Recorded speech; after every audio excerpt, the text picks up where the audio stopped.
이진우의 손에 잡히는 경제.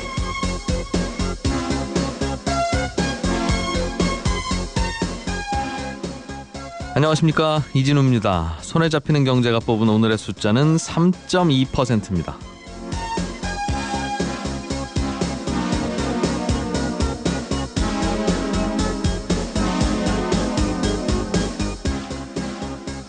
(20년) 전 1997년에 우리나라가 외환위기로 치달을 당시에 우리 국민들 귀에 매일같이 뉴스에서 들리던 국제기구 이름이 있었습니다.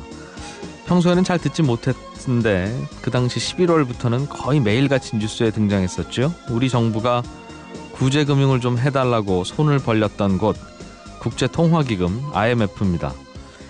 이 IMF가 올해 우리나라의 경제성장률을 3.2%로 전망했다는 뉴스 들으셨습니까? 불과 한 달 전에는 3.0%쯤 될 거다 했었는데 한 달 만에 기존 전망치보다 0.2%포인트를 올려잡은 겁니다. 기억하실지 모르겠습니다만 1년 전 이맘때 IMF를 비롯해서 한국은행, KDI 등등 국내외 연구기관들이 내놓았던 우리나라의 올해 경제성장률 전망치는 참 어둡기 짝이 없었습니다. 높아봐야 2.7%, 낮으면 2%대 초반, 다들 하나같이 2%대를 벗어나지 못할 거라는 예측을 쏟아냈습니다. 하지만 이후에 여러 번 전망을 수정해가면서 결국 3.2%라는 전망까지 나왔는데요.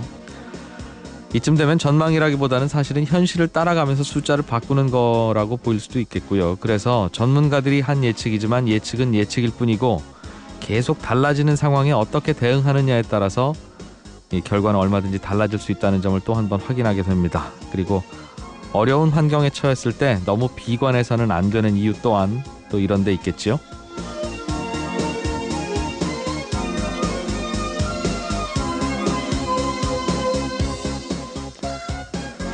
11월도 절반이 지나갔습니다. 11월 15일 손에 잡히는 경제입니다. 내년 1월 1일부터 종교인들이 버는 소득에 대해서 세금을 매길 예정인데요. 종교인 소득에 대해서는 어떻게 구체적으로 과세를 하게 되는지 세금 전문가 한 분 연결해서 자세하게 알아보겠고요.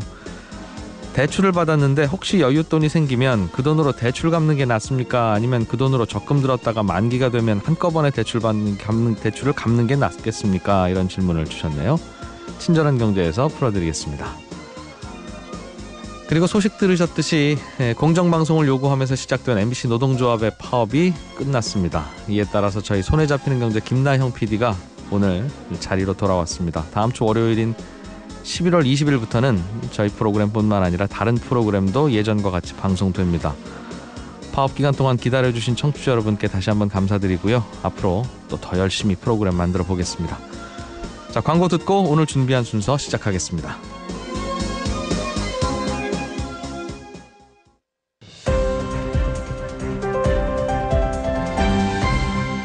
이진우의 손에 잡히는 경제. 예, 아침에 나온 경제 뉴스들부터 따라잡아 보겠습니다. 한국경제TV 김치영 기자 나오셨습니다. 어서 오십시오. 네, 안녕하세요. 파업 끝나고 PD 돌아오니까 커피도 한 잔 주고 좋죠? 좋습니다. 네, 김치영 기자도 그동안 고생 많으셨어요. 네. 자, 오늘 아침 뉴스 중에 우리나라를 포함한 16개 국가들이 이 아시아 태평양 메가 FTA 타결에 합의했다 이런 소식이 들리던데, 예. FTA면 서로 관세 없이 자유롭게 한 나라처럼 물건 오가고 서비스 오가게 하자는 거고, 그렇죠. 아시아 태평양 여러 국가들이 그럼 이제는 경제 국경은 좀 헙시다, 헐어서 우리 자유롭게 FTA 합시다 이 말인가요? 예, 맞습니다. 이제 보통 FTA라고 하면 상대방 교역국하고 보통 양자가 하는 협의라고 봐야 되는데, 이거 같은 경우에는 교역국이 16개나 되다 보니까 메가 FTA다 이렇게 얘기를 하는데요.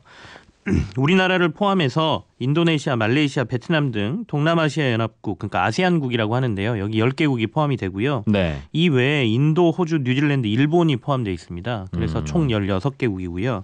명칭은 영내포괄적 경제동반자 협정. 너무 길잖아요. 그래서 네. 영어 이제 줄임말이 있는데 RCEP라고 해서 읽을 때는 RCEP이라고 읽습니다. RCEP. 예. RCEP 이렇게 읽기도 하시는데요. 예전에 RMU 이렇게 읽었잖아요. 그래서 RCEP 또는 RCEP 이렇게 읽긴 하는데, 이걸 이번에 16개국 정상들이 만나서 타결 시점을 아예 딱 잡았습니다. 그래서 내년까지 완전히 끝내자라고 이제 시점을 잡았고요. 예. 이렇게 된다라고 하면 이제 16개국이 아까 말씀드린 대로 관세 장벽을 최대한 낮추고 네. 서로 교역을 늘리면서 일종의 어떤 경제 공동체 비슷하게 가겠다라는 뭐 초기 단계다 이렇게 봐야 되겠죠. 예. 태평양 국가들 거기에 호주, 뉴질랜드, 일본까지니까 어찌 보면 세계지도 펼쳐놓고 보면 네. 태평양 주변으로 왼쪽 뺑 돌아가면서 해변가에 있는 나라들이 웬만하면 다 들어갔는데 맞습니다. 이게 가만히 보면 환태평양 경제 동반자 협정이라고 TPP라고 부르던 네네. 그래서 우리 여기에 왜 안 껴줘요? 우리도 뒤늦게 좀 넣어주세요. 이랬던 예. 그거하고 비슷한 국가들이 참여한 비슷한 개념인데 둘이 어떻게 다릅니까 그럼? 이게 이제 그 전까지만 해도 사실은 그러니까 다자간이 아니라 양국 간의 FTA가 대부분 이제 주류를 이뤘던 무역 협정이었는데요. 한미, 한중 뭐 이런 게 다 이런 그런 식으로. 거였죠. 예. 우리나라는 조금 그런 그 양국 FTA에 굉장히 선두적으로 나서서 경제 영토를 좀 넓힌 국가 중에 하나거든요. 근데 이제 이게 어떻게 보면 경제적인 그 무역에 대한 주권 싸움이 일어나다 보니까 경제 강국들이 자기 품 안에 국가들을 이렇게 품으려는 노력들을 했습니다. 그렇다 보니 예. 지금 얘기한 RCEP 같은 경우에는 중국이 주도를 했고요. 네. 그렇다 보니 아까 말씀하신 대로 왼편으로 조금 중심이 옮겨져 있는 것 같은 태평양을 중심으로 해서 TPP에서 미국 정도만 빠져 있는 느낌인데요. 예. 그렇게 해서 이제 중국이 주도를 해서 이 국가들을 모았고요. 네. TPP라고 하는 환태평양 경제협력 같은 경우에는 미국이 주도를 했습니다. 네. 그래서 중국이 주도하고 있는 RCEP이 먼저 개념이 나왔기 때문에 야 이거 중국한테 다 뺏기겠네? 그러면 우리도 하겠어. 그래서 이제 TPP를 만들어낸 거죠. 나중에 나온 게 TPP인데. 예. 그래서 이제 일본이 거기에 참여를 하면서 미국과 일본이 주도를 하면서 TPP라는 걸 만들었죠. 네. 그래서 TPP에 추가된 국가들이 조금 더 많습니다. TPP를 들여다보면 그 안에 이제 아까 말씀드린 여러 국가 중에 포함되어 있는 국가들이 페루, 칠레, 캐나다, 멕시코, 그러니까 남미 네. 국가들까지 이제 포함을 시킨 거죠. 태평양의 오른쪽 해변가도 다 넣었던 게 TPP였군요. 예. 그렇게 되다 보니까 양국의 뭐 저희가 흔히 경제 영토의 크기를 비교하면 한 전체 글로벌 GDP의 한 3분의 1 정도가 RCEP이라고 하고요. 네. 그거보다는 한 뭐 5%나 6%포인트 정도가 더 높은 게 TPP다 이렇게 얘기를 하고 있는 것이죠. 근데 최근에 이제 트럼프 대통령이 당선된 이후에 무역 장벽을 세우고 있는 기조잖아요. 그래서 우리는 TPP에 빠지겠다 이렇게 얘기를 해서 TPP가 힘이 조금 빠진 상황입니다. 그 미국이 주도한 환태평양 경제통합기구 이게 TPP고 네. 중국이 주도했던 하는 게 RCEP인데 네. RCEP가 이제는 좀 더 힘을 받는 기분이겠군요. TPP는 미국이 빠져나가면서 이제 좀 분위기가 싸해졌고. 예, 사실은 그렇고요. 그래서 보면 이 RCEP 같은 경우에는 2018년까지 어쨌든 간 한번 해보자라고 지금 한 거고요. 네. TPP도 이번에 일본이 주도를 해서 이 국가들이 TPP도 가자라고 선언을 했거든요. 그런데 이제 2019년이 목표이기 때문에 조금 더 빨리 RCEP이 뭐 만약에 국가 간의 협의가 잘 된다라고 하면 먼저 이제 시행이 될 것 같고요. TPP도 열심히 하고 있기 때문에 어쨌든 간 각국이 어떻게든 무역 영토를 넓혀서 네. 경제 분야에서 앞서가기 위한 치열한 경쟁들을 하고 있다고 보시면 되고요. 우리나라는 그러면 왜 TPP에는 안 들어갔느냐? 당시에 이제 여러 가지가 고려됐던 거죠. 그러니까 TPP 같은 경우에는 일본이 조금 중심이 되면서 미국을 끌어들여서 하던 상황이었기 때문에 우리는 좀 발을 떼고 보고 있던 상황이었고 중국의 눈치도 사실 봤던 거고요. 그래서 중국이 주도하던 RCEP에 먼저 우리는 하겠다라고 선언을 하고 들어가 있던 상황이었기 때문에 네. TPP 역시도 상황을 봐서는 우리도 끼어들겠다라고 지금 얘기를 하고 있는 상황입니다. 우리 입장에서는 어차피 뭐 다 경제 영토를 주요국과 개방을 해놓은 상태이기 때문에 네네. 이제는 좀 더 넓혀서 우리가 다른 영토를 가져오는 게 중요하지 우리 거 지키는 건 이제 좀 물 건너 갔다고 봐야 되지 않겠습니까? 예, 맞습니다. 가능하면 영토를 이제 넓히는 쪽이 더 좋은 방향이겠죠. 아예 안 넓혔다면 이거 개방하느냐 마느냐도 고민을 좀 해야 될 텐데. 다른 나라들이 다 이렇게 무역 장벽을 낮춰버리면 우리만 장벽 세우고 있으면 사실상은 관세라는 부분 때문에 네. 경쟁력이 떨어지게 돼 있거든요. 그러니 어쩔 수 없이 지금 참여를 해야 되는 상황이고 그럴 바에야 좀 적극적으로 하는 게 낫다. 그래서 RCEP은 굉장히 적극적으로 하고 있고요. 네. 다만 조금 걱정되는 것은 TPPA 협력이 RCEP보다 조금 더 강합니다. 그래서 관세도 낮추지만 거기에 보면 이 그 누적 원산지와 관련돼서 그러니까 부품을 그러니까 우리나라에서 생산을 해서 수출을 해서 만약에 베트남에서 완성품을 만든다 하더라도 같은 TPP 협력국이라고 하면 네. 이걸 자국의 생산품으로 다 인정해주는 뭐 이런 제도가 TPP엔 들어 있거든요. 그래서 부품까지 그렇게 하는 TPP가 조금 더 강력하다라고 보고 있기 때문에 그 부분은 조금 우리나라 부품업체나 이런 데서는 좀 고민을 하고 있는 상황이죠. 강남에 있는 집값 비싸기로 유명한 아파트 한 곳이 네. 아파트 안에 있는 커뮤니티 시설, 그러니까 뭐 헬스클럽, 수영장 이런 거겠죠? 그렇습니다. 이거를 외부 주민들에게 개방하느냐 마느냐를 놓고 서울시하고 충돌하고 있는 것 같아요. 예. 강남 반포에 아크로 리버파크라는 아파트가 있는데요. 예. 이 아파트가 전국 아파트 가격에서 한 1, 2위 정도 다투는 굉장히 고급 아파트입니다. 네. 근데 이 아파트가 이제 재건축에 들어갈 당시에 그 몇 가지 조건이 내걸린 게 있었어요. 그게 한강변 아파트다 보니까 네. 예쁘게 짓고 주변 예. 경관하고 잘 어울리게 예쁘게 짓고 뭐 이렇게 하겠다라고 약속을 하고 특별 건축 구역으로 지정을 받았습니다. 그거 지정받으면 뭐가 좋아요? 여러 가지 그러니까 뭐 높이도 좀 더 올릴 수 있고요. 용적률 건폐율 완화해 주는 게 그런 있나 것도 보죠? 해주고 그렇죠? 예. 그다음에 뭐 층간 간격 뭐 이런 것들도 조금 완화를 해주고 여러 가지 혜택을 받거든요. 더 그래서 많이 짓고 비싸게 팔 수 있었겠네요. 예. 덕분에. 그렇게 하기로 하고 이제 특별 건축 구역으로 지정을 받고요. 네. 대신에 이렇게 혜택을 받았으니 우리가 안에 만드는 이 커뮤니티 시설, 그러니까 뭐 네. 아까 말씀하신 뭐 수영장, 도서관, 뭐 헬스클럽 뭐 이런 것들 일반 시민들에게 개방하겠다라고 이제 조건이 붙었거든요. 그런 용적률 특혜를 좀 받는 대신 건물도 주변과 조화를 이루게 짓고 커뮤니티 시설도 외부에 개방하겠다고 약속하고 지었다는 거죠. 예. 그런데 지금 이제 다 입주가 완료돼서 음. 그 아파트가 이제 주민들이 살고 있는데 네. 이걸 지금 안 지키고 있는 거예요. 개방을 하겠다는 걸. 아하. 그래서 이제 서초구에서 이거는 약속 이행을 안 한 거니까 건축법에 따라서 여기에 이제 강제이행금이라든지 네. 여러 가지 아니면 강제 시행이라든지 이런 것과 관련된 공문을 지금 보낸 상태입니다. 그렇군요. 이게 그러면 해야 되는데 공개를 해야 되는데 안 한다는 게 구청의 입장인 것이고 예, 예. 아파트 주민들은 그 아파트 건데 외부에 왜 우리가 하느냐는 이야기를 하고 있겠군요. 그렇죠. 그러니까 뭐 처음에 우리가 약속을 한 건 맞는데 사실상 이걸 개방하려면 여러 가지 안전 문제도 생기고 그다음에 주민들의 어떻게 보면 어떤 주민들은 입주할 때 난 이런 얘기를 듣지 못했다 뭐 이런 네. 사람들도 있고 뭐 여러 가지 주장이 있으면서 이 약속을 했으면 예. 약속은 지켜야죠. 주민 대표 회의에서 이제 이 안건이 통과가 안 되고 있는 것이죠.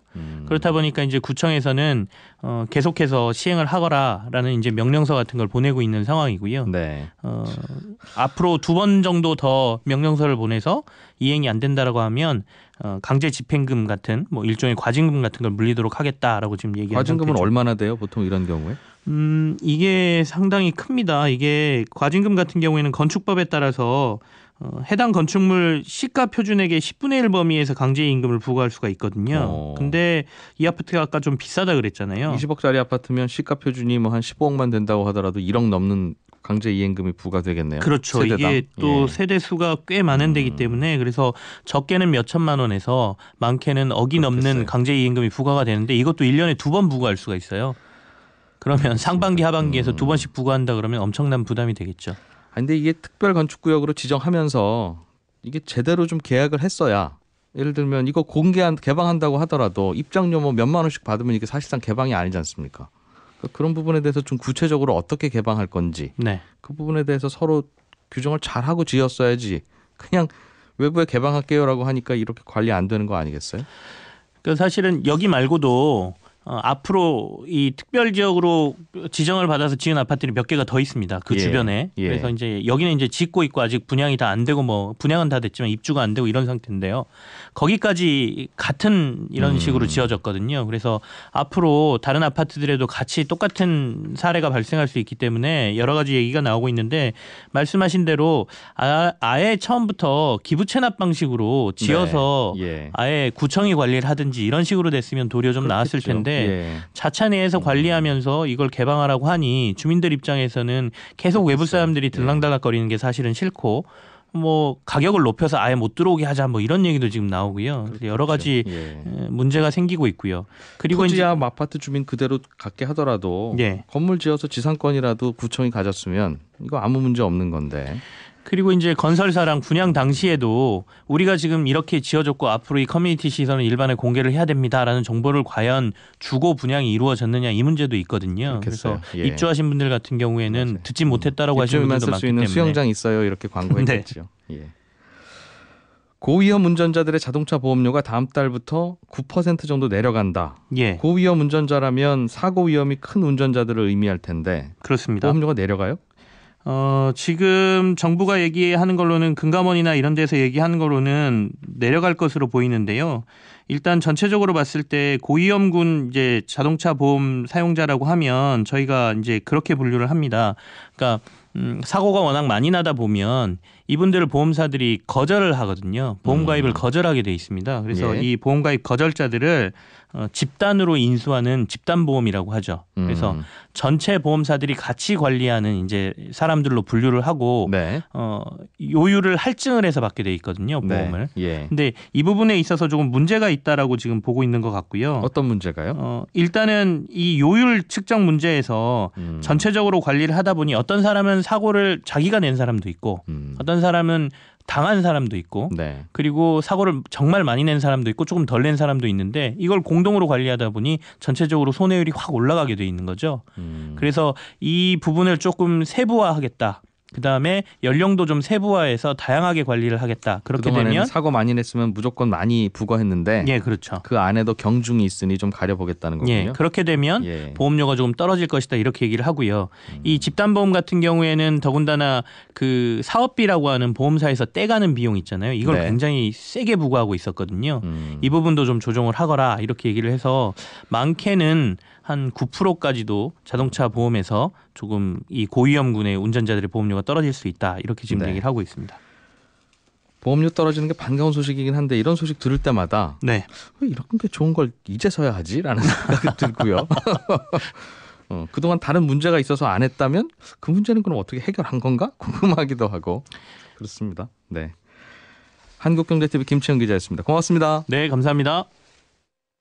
알아야 될 것들 많이 안내를 해주고 눈높이에 딱 맞는 만인의 경제 과외 선생님. 다음 순서는 친절한 경제입니다. 네, 오늘은 청취자 이준혁 씨가 보내주신 질문인데요. 대출을 받으셨는데 혹시 여윳돈이 좀 생기면 무조건 그거 대출 갚는 게 나은 거냐 아니면 그 여윳돈으로 적금을 들었다가 적금 만기가 되면 그걸로 한꺼번에 대출 갚는 게 나은 거냐 이런 질문을 보내오셨는데요. 그래도 여윳돈이 생기신다니까 축하드릴 일이겠습니다.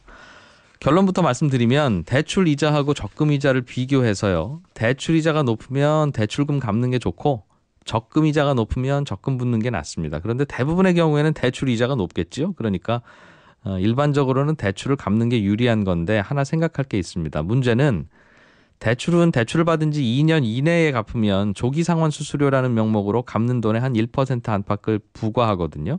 그러니까 당신이 우리 돈 한 10년 쓸 줄 알고 우리 직원이 이런저런 대출 서류 작성하고 고생한 수수료를 따로 당신한테 안 받았는데 이렇게 일찍 갚을 거면 수수료 내라 이거죠. 마치 식당에서 20인분 회식하겠다고 예약했다가 2명만 와서 된장찌개 먹고 가면 식당은 20인분 불고기 어제 밤부터 재우느라고 쓴 양념값 세팅하느라고 지출한 아르바이트생 인건비 다시 내놓으시오 이제 할 수 있지 않겠습니까? 그런 비용인 건데 이 조기 상환 수수료도 2년 후에 갚았으면 안 낼 걸 이제 지금 미리 갚느라고 내는 비용이 되겠으니까 그만큼 깎아서 감안을 해서 계산을 하셔야 됩니다. 그러니까 대출이자는 예를 들어서 3%인데 조기 상환 수수료가 1%면 대출 갚으면 나한테 절약되는 이자 비용은 2%인 겁니다. 그러니까 시중에 적금 이자를 봐서 2% 넘는 게 있으면 적금 드는 게 낫죠. 그런데 또 적금은 이자에 이자 소득세 15.4%가 또 붙으니까요. 또 적금 이자 붙는 거에 15.4%는 세금 내야 되는 거니까 이것도 계산을 감안을 하셔야 됩니다. 그러니까 결론은 대출을 먼저 갚을까 아니면 적금 들까 고민할 때는 대출 이자하고 적금 이자를 비교하는데 대출 이자에서는 조기 상환 수수료를 빼고 계산해야 되고요. 적금 이자에서는 이자 소득세를 또 빼고 계산해서 그리고 나서 유리한 쪽을 선택하시면 되겠습니다. 조기 상환 수수료를 감안하면 대체로 그래서 그냥 적금 붓는 게 나은 경우가 많습니다. 초기에는요. 대출 받은 지 1, 2년이 지나서 조기 상환 수수료가 적거나 없으면 대출을 일부라도 끄는 게 나은데 초기에는 먼저 갚는 게 유리하지 않는 경우가 많습니다. 왜냐하면 은행들이 사실 그런 거 다 감안하고 조기 상환 수수료율을 정해놨기 때문에 그렇습니다. 조기 상환 수수료율이 너무 낮으면 사람들은 단돈 10,000원이라도 여윳돈 생기면 은행 와서 그거 대출 갚겠다고 할 거고 그럼 직원이 서류 작성해야 되고 복잡할 거 아니겠습니까? 그래서 시중에 적금 예금 이자율을 감안할 때 초기에는 대출 끄는 게 오히려 손해가 되도록 이자율도 계산하고 수수료율도 조정을 은행들이 합니다. 친절한 경제였습니다.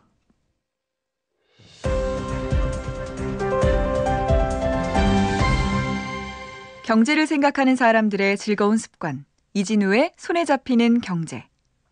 예, 정부가 내년 1월 1일부터 종교인에 대한 과세를 예정대로 시행하기로 했습니다. 이게 시행되면 누가 어떤 세금을 얼마나 내게 되는지 궁금해서요.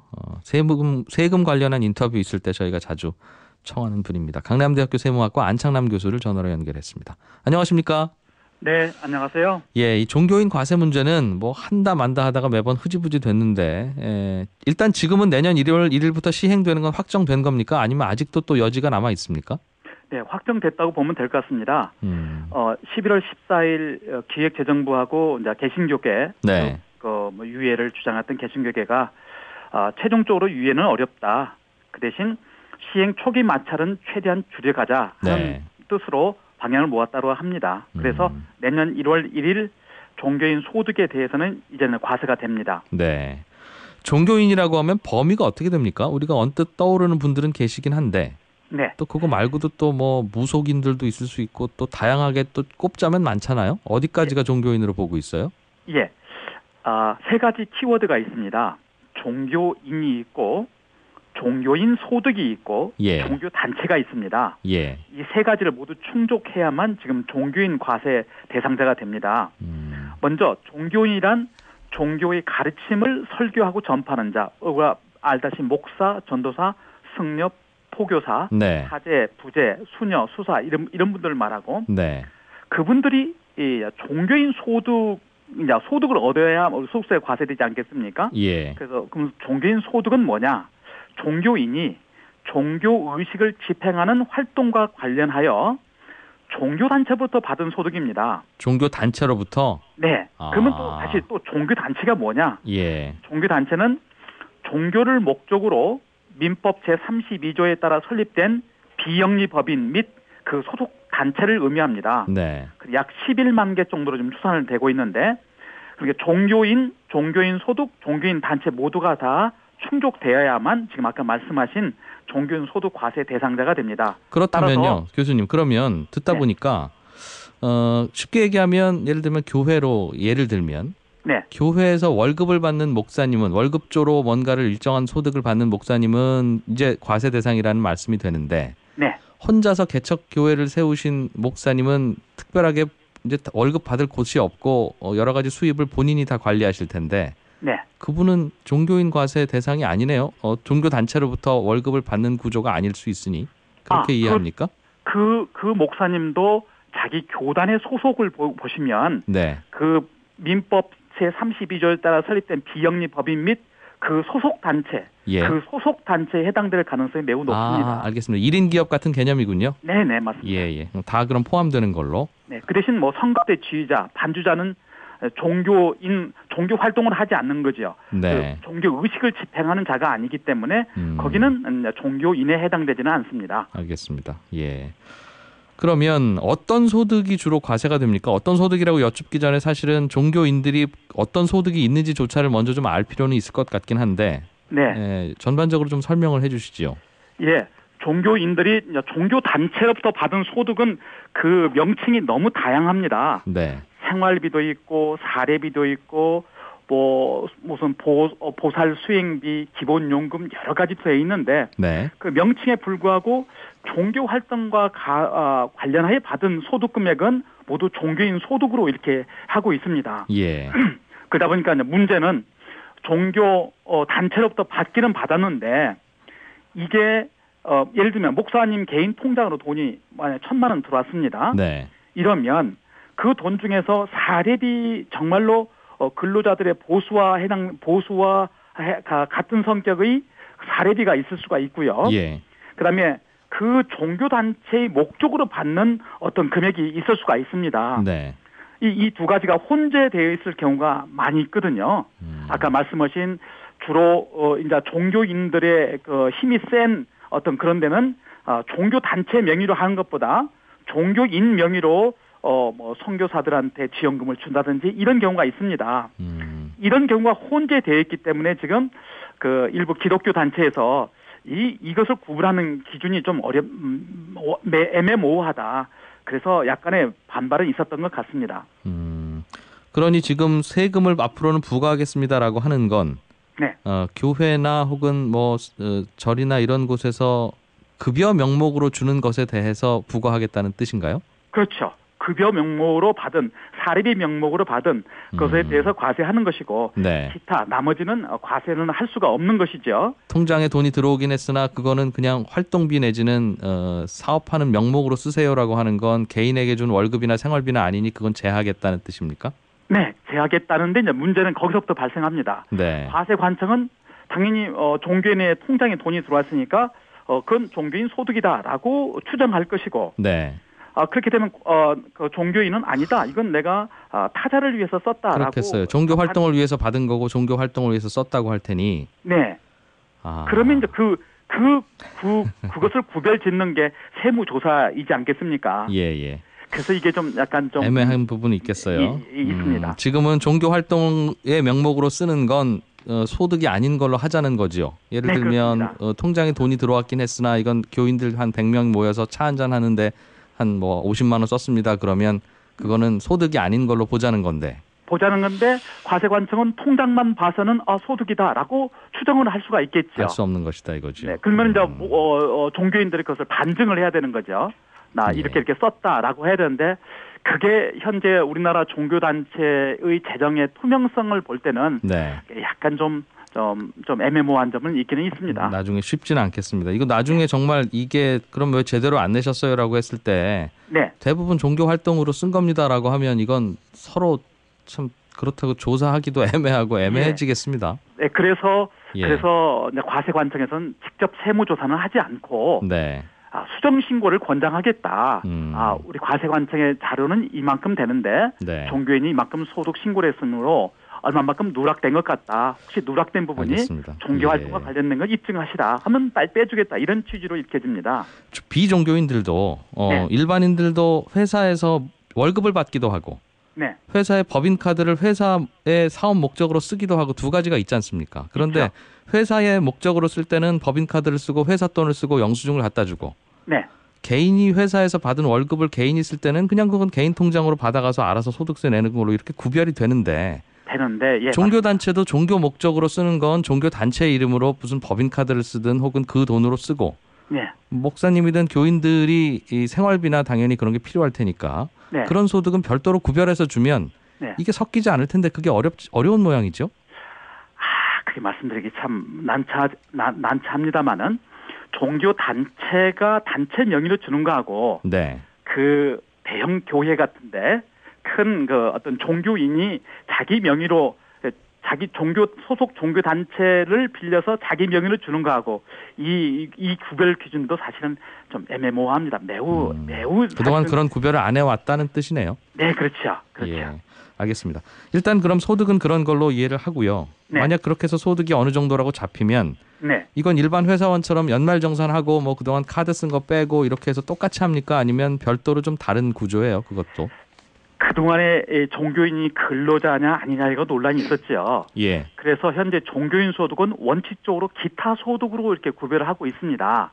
다만 종교인들 스스로가 이미 근로소득자로 신고한 사람들이 많아요.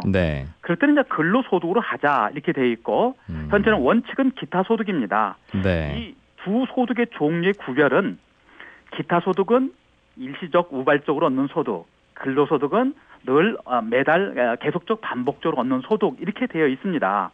그래서 기타 소득으로 받는다 할지라도 이때는 세법을 개정해서 원천 징수를 하도록 되어 있고요.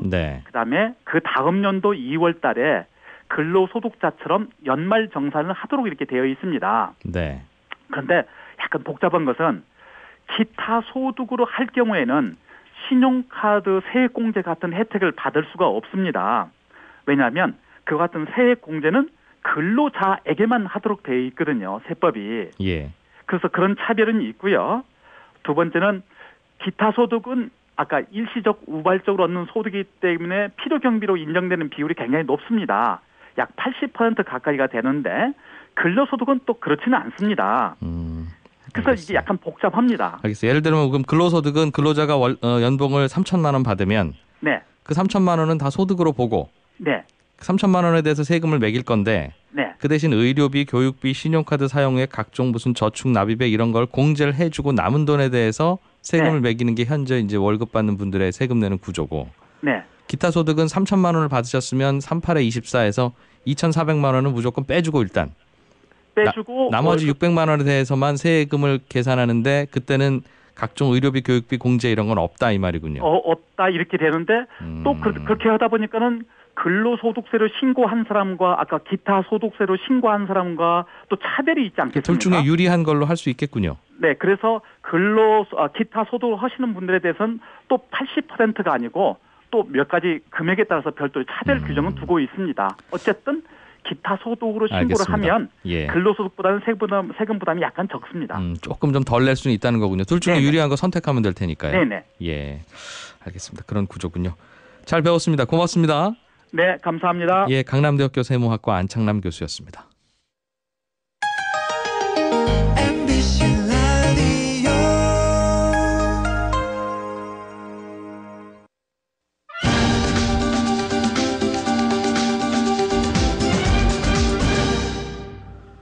우리가 경제 지표들을 들여다보는 가장 큰 이유는 지금 경기가 어떻고 더 중요한 건 앞으로 좀 어떻게 될지를 예측하기 위해서일 겁니다. 그리고 그걸 많이 예측하게 해주는 다양한 지표들이 있는데 그중에 하나가 장기금리와 단기금리의 금리 차이, 장단기 금리 차이라고 하는 지표가 있는데 이게 최근에 축소되고 있어서 뭐 걱정이다는 이야기가 나옵니다. 이게 축소되고 있는 게 무슨 의미인지 또 이게 또 앞으로 경기 전망은 어떤 메시지를 던지고 있는 건지 오늘은 장단기 금리 차이에 대해서 공부를 좀 해보려고요. 오늘도 GFM 투자연구소 이진우 소장 모셨습니다. 어서 오십시오. 네, 안녕하세요. 장기 금리하고 단기 금리의 차이를 장단기 금리 차이라고 부를 것 같기는 해요. 네. 장기 금리는 한 10년물 국채 뭐 이런 거의 이자율일 텐데 네. 단기는 뭘 기준으로 매깁니까? 예, 보통 이제 정의하기로는 이제 1년 미만 이제 뭐 1년짜리 만기 뭐 국채도 있을 수가 있고 네. 여러 가지 뭐 90일물 뭐 CD 같은 것도 있고요. 짧은 것도 있고. 짧은 것들. 그래서 이제 아마 이제 1년을 기준으로 장기, 단기 이렇게 나누는 게 교과서이긴 합니다만 시장에서는 통상 한 2년, 3년까지도 단기라고 알겠습니다. 보죠. 네. 장기 금리가 당연히 비싸겠죠. 나보고 저한테 10년 동안 돈 빌려주세요 하면 그거는 이자 많이 받아야 되겠는데 10년 동안 무슨 일 벌어질지 어떻게 알아? 그럴 거고. 그렇죠. 2달만 빌려주세요 그러면 뭐 우리 사이에 뭐 이자야 하면서 싸게 빌려줄 거고. 그러니 당연히 장기 금리가 높을 테고. 그렇습니다. 그런데 그 금리의 차이는 그때그때 다른 모양입니다. 예. 장단기 금리 차이는. 예. 저 말씀하신 대로 이제 길게 빌려주는 돈에 대해서 좀 더 이자를 받게 되는 거 이거는 뭐 인지상정이죠. 네. 지금 비유하신 거는 떼일 확률이 더 높으니까. 또 과거 우리가 예전에 금융위기 이전에 참 수십 년 동안 살아왔던 거는 또 늘 인플레이션의 시대였죠. 예. 항상 보면 물가가 오르니까. 10년 후에는 예. 지금보다는 이자율 높을 거야. 그러니 그런 생각이 그때 드는 이자율도 거죠. 반영해서 내가 받아야 되겠어. 이런 뜻이겠죠. 요즘 물가 감안해서 이 정도보다는 그때까지 뭐 이런 정도에 해서 장기가 높은 거는 사실이고. 네. 그래서 또 시장에서는 장기 금리에서 또 뭐 예를 들어서 10년물에서 5년물을 빼든지 30년물에서 5년물을 빼든지 이런 식으로 해서 차이를 본다. 차이를 보면서 이른바 이제 장단기 스프레드를 이렇게 살핍니다. 그렇게 하는데 이게 지금 요즘 급격히 이게 그 폭이 줄어들고 있다는 얘기죠. 그 단기보다 장기가 생각보다 덜 높다는 얘기입니다. 금리가 별로 안 오르더라. 네, 네. 그런데 얼핏 생각하기로는요. 앞으로 경기가 꽤 좋을 것 같다면 지금이야 이자율이 뭐 2%, 3% 하지만 네. 10년 후에는 경기가 아주 좋을 거니까 네. 그때는 이자율이 시중 이자율이 한 10% 되지 않을까라는 생각하는 분들도 생길 거고 네. 꽤 높게 예측할 거고 그렇죠. 앞으로 경기가 좋다고 생각된다면 장기 금리는 아주 비싸고 단기 금리야 요즘 금리니까 뭐 그냥 네. 그대로고 그래서 장단기 금리 차이가 늘어나는 게 앞으로 경기 전망을 밝게 보는 분들이 많다는 뜻일 것 같은데. 맞습니다. 네. 근데 이게 줄어들고 있어요? 예.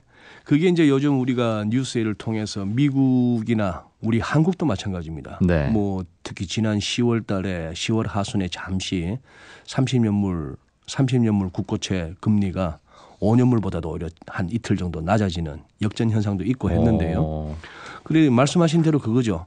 시장이 바라보기에 과연 경기가 좋다면은 뭐 10년, 30년 이렇게 길게 만기가 긴 그 채권들의 금리는 수익률은 높아져야 되겠죠. 네. 또 인플레가 예상된다면 금리가 올라가야 됩니다. 근데 이 부분은 그렇게 올라가지 않는 대신에 요즘 들어서 연준을 비롯해서 자꾸 이제 정책 금리를 올리겠다고 하니 이 부분에 대해서 즉각적으로 반응하는 거는 단기 금리들이거든요. 네. 예. 그러다 보니까 단기는 올라가는 반면에 장기는 덜 오거나 조금 더 내려오면서 이 차이가 스프레드가 좁아지고 있고 자칫 이것이 마이너스로까지 갈 수 있는 장기 금리가 단기 금리보다 오히려 낮아질 수도 있는 그런 상황까지 오는데 이게 이제 걱정되는 거는 과거에 경험적으로 그런 식의 금리 역전이 일어나고 나면 꼭 안 좋은 일이 벌어졌죠. 이른바 리세션. 1990년에 대부조합 사태 미국에 네. 2000년 IT 버블 붕괴 직전에도 그런 현상이 있었고 2008년 금융위기 직전에도 장단기 금리 역전 현상이 있었기 때문에 이제 걱정을 하는 겁니다. 그러니까 사람들이 앞으로 경기 안 좋을 거라고 보면 길게 보면 경기 안 좋아라고 보면 장기 금리가 떨어진다는 뜻일 테니 그 얘기죠.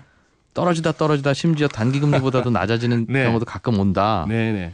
그 말은 요즘 장단기 금리 차이가 줄어든다는 말씀은 미국의 중앙은행은 경기 좋아지니까 금리 올릴 겁니다라고 메시지는 던지고 있지만 네. 시장에서 보기엔 예. 경기가 좋아지기는 뭐가 좋아지겠어? 라고 생각한다는 뜻이네요. 예, 그렇게도 볼 수 있는 거죠. 그것이 이제 시장이 정확하게 이제 이론적으로 그리고 또 제대로 펀더멘털을 반영한다는 가정하에 살펴보는 것이고 예. 또 수급적인 요인도 있습니다. 워낙에 이제 보험사 같은 금융기관들 중에는 30년물 이상의 긴 채권에 돈을 좀 이렇게 묻어놔야 되는데 예.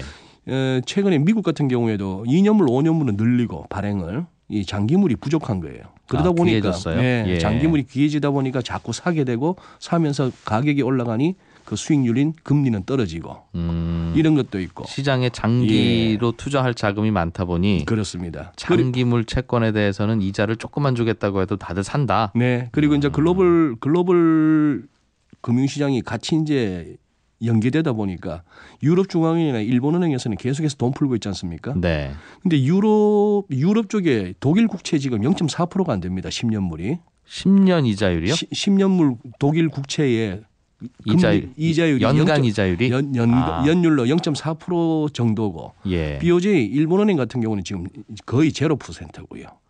이러다 보니까 예. 결국 이 돈들이 어디 가겠느냐? 그렇다면 미국으로 갈 수도 있겠죠. 미국 국채는 이자율이 그나마 좀 높으니. 그나마 높으니까 이렇게 돈이 너무 많은 부분도 결국 뭐 작용을 하고 있고. 그래서 지금 이제 이 장단기 금리 축소가 자칫 역전으로도 갈 수 있다 해서 네. 굉장히 걱정하는 부류도 있는 반면에 또 이런 어떤 중앙은행들의 정책 오류 내지는 수급적인 영향이기 때문에 크게 그럴 정도는 아니다. 이렇게 이거 시각이 굉장히 엇갈리는 거군요. 그렇습니다. 지금. 앞으로 경기 안 좋을 거니까 장기 금리가 떨어지는 거지 사람들은 경기 안 좋게 생각해라는 의견도 절반은 있고. 그렇죠. 설명하시다시피 그건 아닌데 네, 그건 아닌데 지금 상황이 그러다 보니까 워낙 장기물 채권의 공급이 많다 보니 어쩔 수 없이 그렇죠. 적다 보니 네. 이자율이 낮아지는 것이다. 예. 사람들은 장기물 채권을 자꾸 가지려고 하니까 네. 연 뭐 1%도 안 줘도 사니까.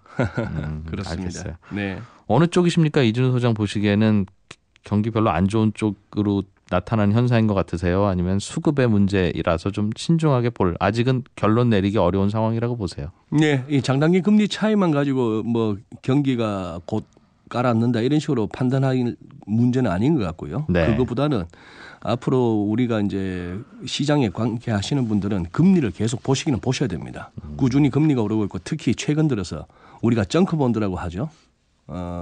이렇게 하이힐드라고도 하는 이런 쪽에서 그동안에 좀 거품 현상이 보였는데 최근 들어서 자금이 급격하게 빠져나가는 모습.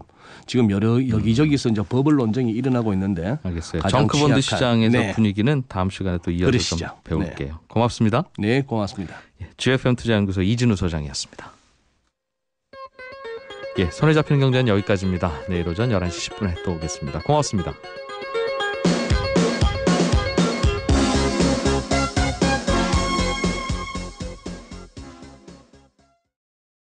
한미, 한중 뭐 이런 게 다 이런 그런 식으로. 거였죠. 예. 우리나라는 조금 그런 그 양국 FTA에 굉장히 선두적으로 나서서 경제 영토를 좀 넓힌 국가 중에 하나거든요. 근데 이제 이게 어떻게 보면 경제적인 그 무역에 대한 주권 싸움이 일어나다 보니까 경제 강국들이 자기 품 안에 국가들을 이렇게 품으려는 노력들을 했습니다. 그렇다 보니 예. 지금 얘기한 RCEP 같은 경우에는 중국이 주도를 했고요. 네. 그렇다 보니 아까 말씀하신 대로 왼편으로 조금 중심이 옮겨져 있는 것 같은 태평양을 중심으로 해서 그 TPP에서 미국 정도만 빠져 있는 느낌인데요. 예. 예. 그렇게 해서 이제 중국이 주도를 해서 이 국가들을 모았고요. 네. TPP라고 하는 환태평양 경제협력 같은 경우에는 미국이 주도를 했습니다. 네. 그래서 중국이 주도하고 있는 RCEP이 먼저 개념이 나왔기 때문에 야 이거 중국한테 다 뺏기겠네. 그러면 우리도 하겠어. 그래서 이제 TPP를 만들어낸 거죠. 나중에 나온 게 TPP인데.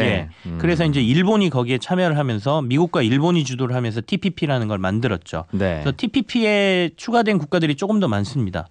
TPP를 들여다보면 그 안에 이제 아까 말씀드린 여러 국가 중에 포함되어 있는 국가들이 페루, 칠레, 캐나다, 멕시코, 그러니까 남미 네. 국가들까지 이제 포함을 시킨 거죠. 태평양의 오른쪽 해변가도 다 넣었던 게 TPP였군요. 예. 그렇게 되다 보니까 양국의 뭐 저희가 흔히 경제 영토의 크기를 비교하면 한 전체 글로벌 GDP의 한 3분의 1 정도가 RCEP이라고 하고요. 네. 그거보다는 한 뭐 5%나 6%포인트 정도가 더 높은 게 TPP다 이렇게 얘기를 하고 있는 것이죠. 근데 최근에 이제 트럼프 대통령이 당선된 이후에 무역 장벽을 세우고 있는 기조잖아요. TPP에서 우리는 TPP에 빠져나갔죠. 빠지겠다 이렇게 예. 얘기를 해서 TPP가 힘이 조금 빠진 상황입니다.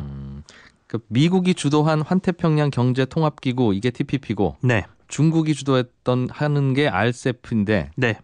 RCEP가 이제는 좀 더 힘을 받는 기분이겠군요.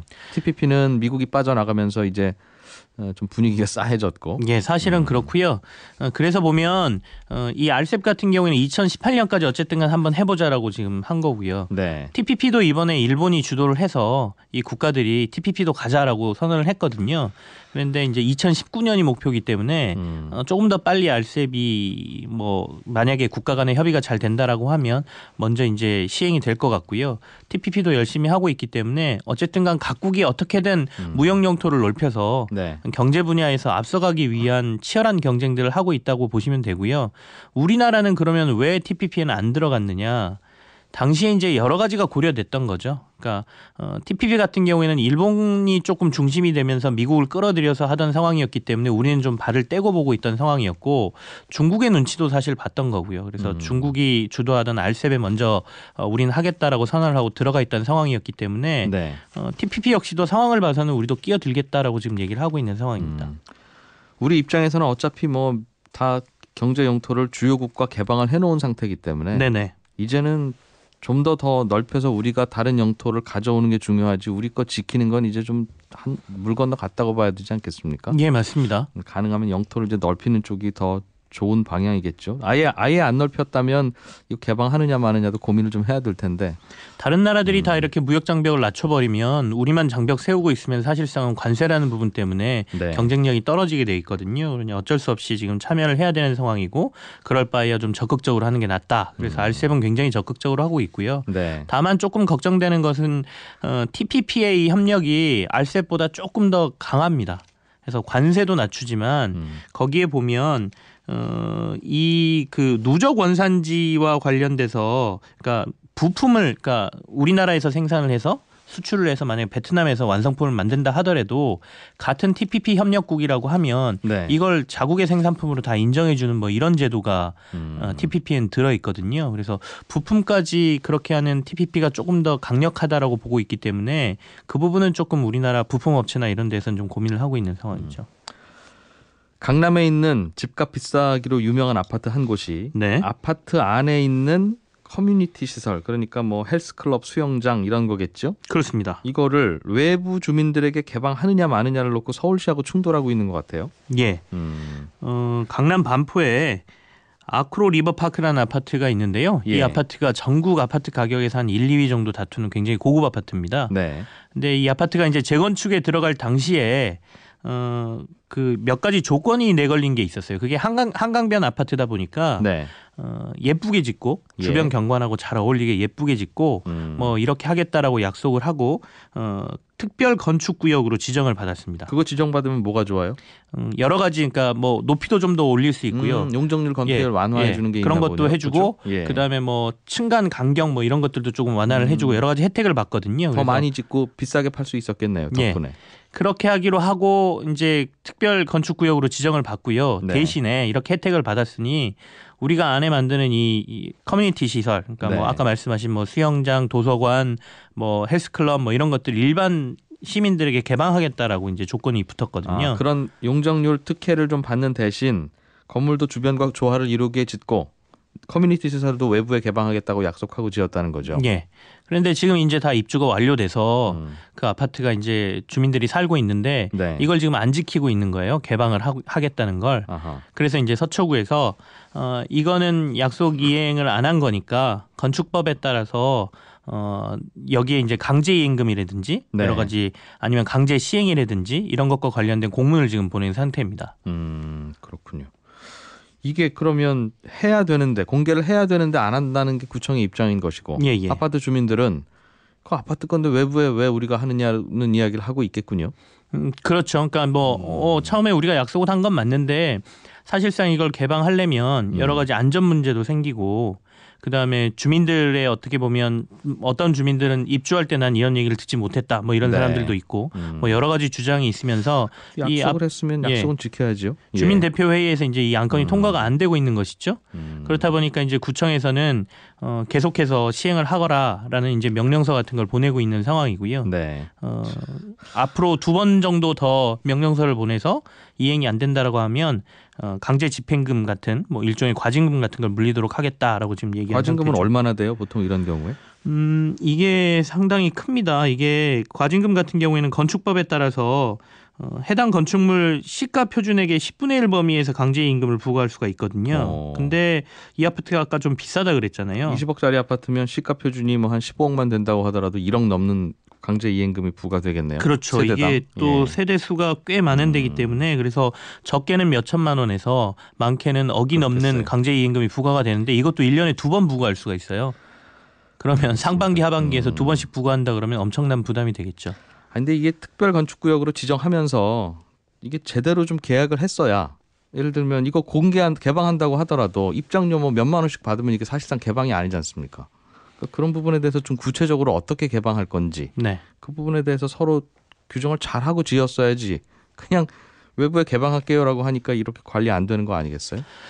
그러니까 사실은 여기 말고도 앞으로 이 특별 지역으로 지정을 받아서 지은 아파트들이 몇 개가 더 있습니다. 그 주변에. 그래서 이제 여기는 이제 짓고 있고 아직 분양이 다 안 되고 뭐 분양은 다 됐지만 입주가 안 되고 이런 상태인데요.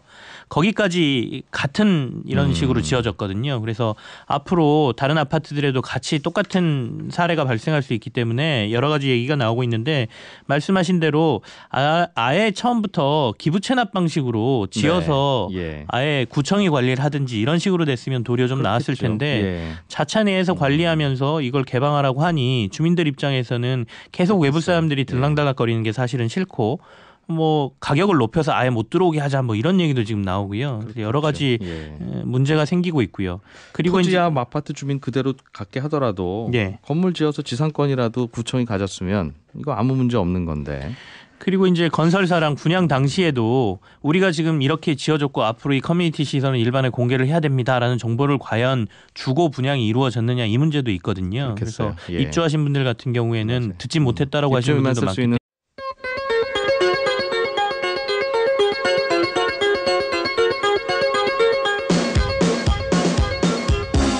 이진우의 손에 잡히는 경제.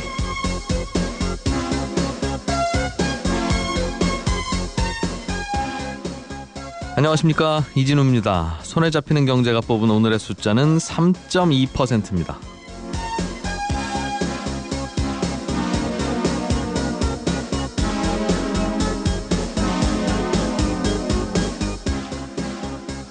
(20년) 전 1997년에 우리나라가 외환 위기로 치달을 당시에 우리 국민들 귀에 매일같이 뉴스에서 들리던 국제기구 이름이 있었습니다. 평소에는 잘 듣지 못했는데 그 당시 11월부터는 거의 매일같이 뉴스에 등장했었죠. 우리 정부가 구제금융을 좀 해달라고 손을 벌렸던 곳 국제통화기금 IMF입니다. 이 IMF가 올해 우리나라의 경제 성장률을 3.2%로 전망했다는 뉴스 들으셨습니까? 불과 한 달 전에는 3.0%쯤 될 거다 했었는데 한 달 만에 기존 전망치보다 0.2%포인트를 올려잡은 겁니다. 기억하실지 모르겠습니다만 1년 전 이맘때 IMF를 비롯해서 한국은행, KDI 등등 국내외 연구기관들이 내놓았던 우리나라의 올해 경제 성장률 전망치는 참 어둡기 짝이 없었습니다. 높아봐야 2.7%, 낮으면 2%대 초반, 다들 하나같이 2%대를 벗어나지 못할 거라는 예측을 쏟아냈습니다. 하지만 이후에 여러 번 전망을 수정해가면서 결국 3.2%라는 전망까지 나왔는데요. 이쯤 되면 전망이라기보다는 사실은 현실을 따라가면서 숫자를 바꾸는 거라고 보일 수도 있겠고요. 그래서 전문가들이 한 예측이지만 예측은 예측일 뿐이고 계속 달라지는 상황에 어떻게 대응하느냐에 따라서 이 결과는 얼마든지 달라질 수 있다는 점을 또 한 번 확인하게 됩니다. 그리고 어려운 환경에 처했을 때 너무 비관해서는 안 되는 이유 또한 또 이런 데 있겠죠.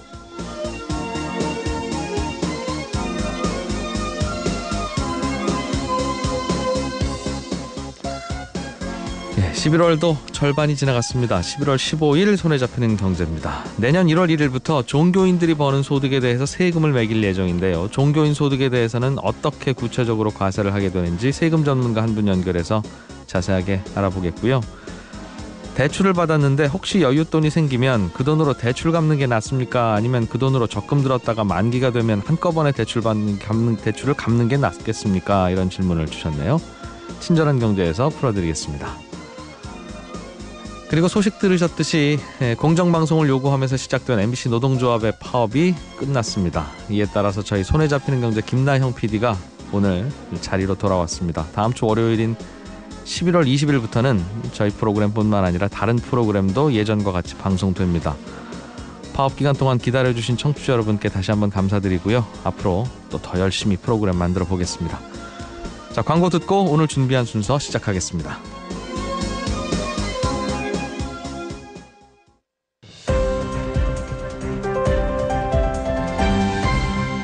이진우의 손에 잡히는 경제. 예, 아침에 나온 경제 뉴스들부터 따라잡아 보겠습니다. 한국경제TV 김치영 기자 나오셨습니다. 어서 오십시오. 네, 안녕하세요. 파업 끝나고 PD 돌아오니까 커피도 한 잔 주고 좋지요? 좋습니다. 네, 김치영 기자도 그동안 고생 많으셨어요. 네. 자, 오늘 아침 뉴스 중에 우리나라를 포함한 16개 국가들이 이 아시아 태평양 메가 FTA 타결에 합의했다 이런 소식이 들리던데 예. FTA면 서로 관세 없이 자유롭게 한 나라처럼 물건 오가고 서비스 오가게 하자는 거고 그렇죠. 아시아 태평양 여러 국가들이 그럼 이제는 경제 국경은 좀 헙시다. 헐어서 우리 자유롭게 FTA 합시다 이 말인가요? 예, 맞습니다. 이제 보통 FTA라고 하면 상대방 교역국하고 보통 양자가 하는 협의라고 봐야 되는데 이거 같은 경우에는 교역국이 16개나 되다 보니까 메가 FTA다 이렇게 얘기를 하는데요. 우리나라를 포함해서 인도네시아, 말레이시아, 베트남 등 동남아시아 연합국 그러니까 아세안국이라고 하는데요. 여기 10개국이 포함이 되고요. 네. 이 외에 인도, 호주, 뉴질랜드, 일본이 포함되어 있습니다. 그래서 총 16개국이고요. 명칭은 영내포괄적 경제동반자 협정. 너무 길잖아요. 그래서 네. 영어 이제 줄임말이 있는데 RCEP라고 해서 읽을 때는 RCEP이라고 읽습니다. RCEP. 예. RCEP 이렇게 읽기도 하시는데요. 예전에 RMU 이렇게 읽었잖아요. 그래서 RCEP 또는 RCEP 이렇게 읽긴 하는데 이걸 이번에 16개국 정상들이 만나서 타결 시점을 아예 딱 잡았습니다. 그래서 내년까지 완전히 끝내자라고 이제 시점을 잡았고요. 예. 이렇게 된다라고 하면 이제 16개국이 아까 말씀드린 대로 관세 장벽을 최대한 낮추고 네. 서로 교역을 늘리면서 일종의 어떤 경제 공동체 비슷하게 가겠다라는 초기 단계다 이렇게 봐야 되겠죠. 예. 태평양 국가들 거기에 호주, 뉴질랜드, 일본까지니까 어찌 보면 세계지도 펼쳐놓고 보면 네. 태평양 주변으로 왼쪽 뺑 돌아가면서 해변가에 있는 나라들이 웬만하면 다 들어갔는데 맞습니다. 이게 가만히 보면 환태평양 경제동반자 협정이라고 TPP라고 부르던 네네. 그래서 우리 여기에 왜 안 껴줘요? 우리도 뒤늦게 좀 넣어주세요. 이랬던 예. 그거하고 비슷한 국가들이 참여한 비슷한 개념인데 둘이 어떻게 다릅니까, 그럼? 이게 이제 그 전까지만 해도 사실은 그러니까 다자간이 아니라 양국 간의 FTA가 대부분 이제 주류를 이뤘던 무역 협정이었는데요.